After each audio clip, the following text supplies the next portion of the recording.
Westchester County just committed $50 million to put electric vehicle chargers across 24 municipalities, 750 charging ports at 79 sites. If you drive an electric car in this county, your daily life is about to get meaningfully easier. If you do not, the county is betting you will.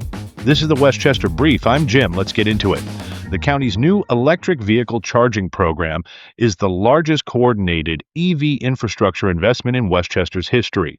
The program allocates $5 million in county funds to reimburse municipalities for up to 50% of eligible installation costs. Combined with $35 million in capital budget funds and $15 million in local matching commitments, the total investment reaches $50 million. The scope is significant.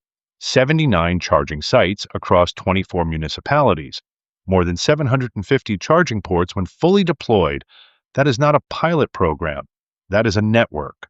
The push builds on work already underway.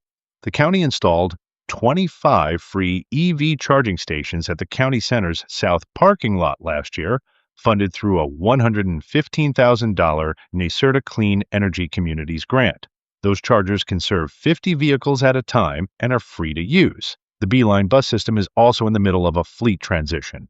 The 2026 capital budget includes $122.5 million to replace 94 aging hybrid buses with cleaner alternatives. But here is the practical question that matters to residents. Is the infrastructure keeping up with adoption? Nationally, EV sales grew 26% in 2025.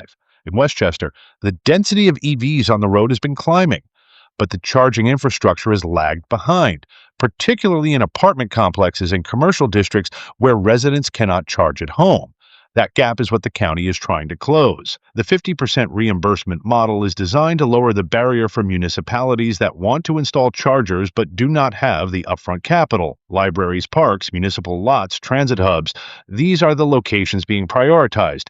There is a federalism angle here too. The federal government has been rolling back EV incentives and clean energy mandates over the past year. States and counties are stepping into that vacuum. Westchester's investment is part of a broader trend of local governments taking climate infrastructure into their own hands when federal leadership retreats. The New York League of Conservation voters included EV infrastructure as a top priority in its 2026 Westchester policy agenda, specifically calling for expanded charging in disadvantaged communities and municipal fleets. The county's program aligns with that push, though whether the deployment actually reaches underserved areas will depend on which municipalities apply and where they place the chargers. There is also a quiet competitive story here.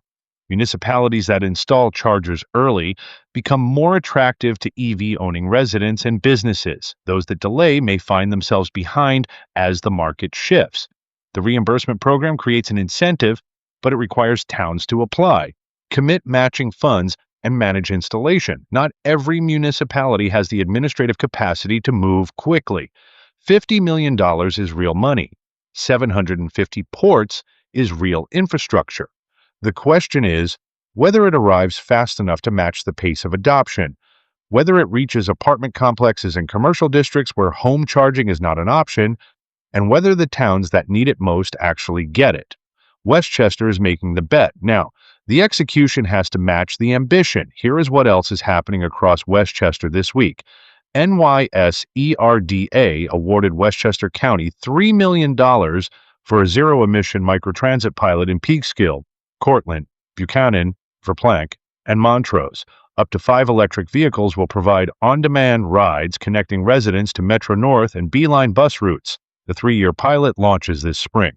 The New York League of Conservation voters released its 2026 Westchester policy agenda, calling for modernized zoning to support compact development, expanded renewable energy including municipal solar and battery storage, and sustainable management of public assets.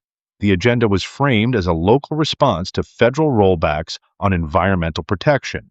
Westchester County Airport is moving forward with its terminal modernization. HNTB has been selected to lead the feasibility study and concept design for reimagining the 96,000 square foot terminal without expanding its footprint or increasing the number of flights.